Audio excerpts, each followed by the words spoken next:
Hello, welcome back. I'm Rich, ADHD coach and former GP. I'm off for another walk, and I thought in this one talk a little bit about something. A few things really about. Am I reading the landscape wrong? It's not going to change what I do, because I think sometimes you have to be a voice of resistance in certain situations when you think things are just not going the right direction. Society, and to individuals, like you think they should be. And that's, not to criticise individual choices. As I've mentioned before, it's very difficult to get off social media and to resist the pull of social media. But I was reading today an Ofcom report from 2024, and I was a little bit confused and saddened to see that the majority of people, over 50% of people, thought that social media apps were good for them and good for their mental health, and that number has gone up, not down. Now, it hasn't gone up by much, so it could just be a statistical blip. It'll be interesting to see what happens the next time that report comes out. And interestingly, it's also different, very different by age demographic. Younger generations, Gen Z and whatnot, are using it way less than older generations are, which I kind of knew anyway from just kind of keeping a track of things. And I've got children who've been through the school system very recently, so they talk about how, social media has a function, but it's just not a pull for them anymore. I don't know if that's some of my influence, but I think it's not just them. They're hearing it from other people as well. They're just not very interested. It's all a bit boring. And they're quite switched on. They realise that they're being propagandised to a lot of the time as well. And increasingly with the rise of AI, how on earth do you know what you're looking at is even real anyway? That kind of number, I guess, I don't know, I just kind of thought, God, what am I doing? Like, am I tone deaf to what's going on? And maybe most people don't. I guess most people probably don't have any interest in getting off social media or living a more offline life.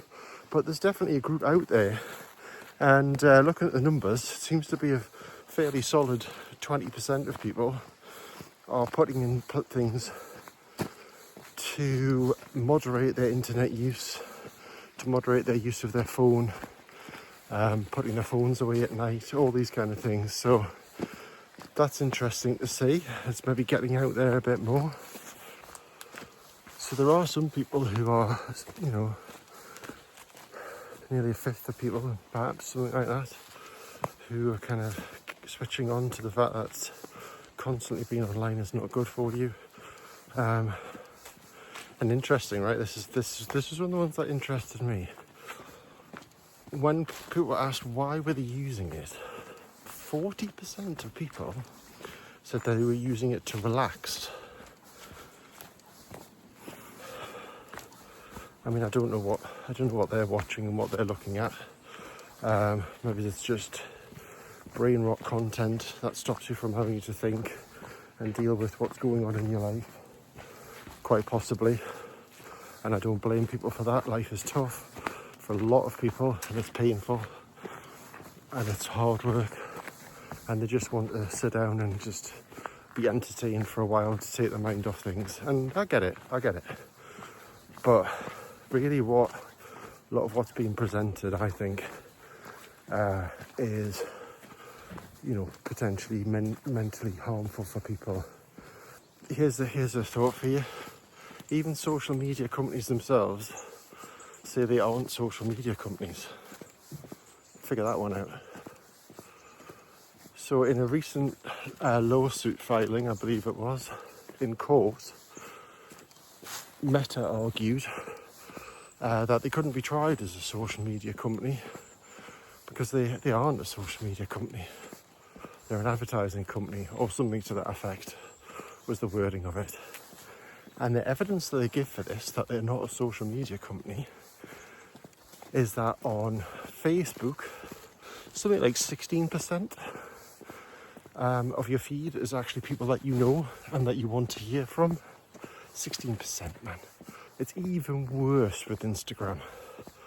Instagram is 7% of your feed is people that you know and want to hear from. 7%, come on.